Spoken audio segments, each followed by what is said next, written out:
if your teacher destroyed your reputation at home because she was jealous of a 17-year-old girl? I was 16 when Mr. Hayes joined our school. He was young, funny, and actually made history feel interesting. Every student loved his class, boys and girls both. I sat in the front row because I genuinely liked the subject. I asked questions, I participated.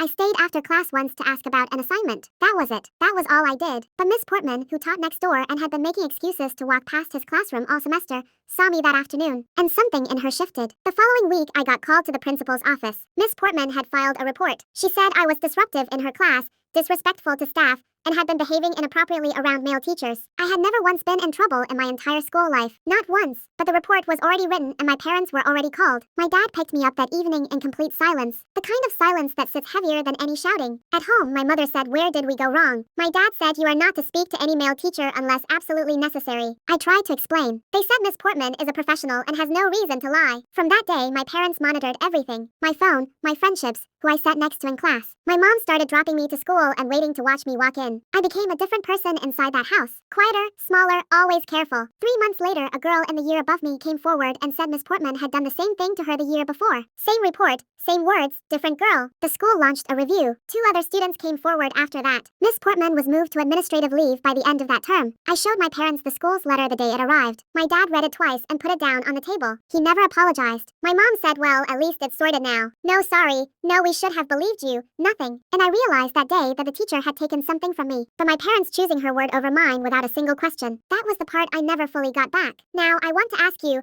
have you ever been punished for something you never did? Tell me in the comments.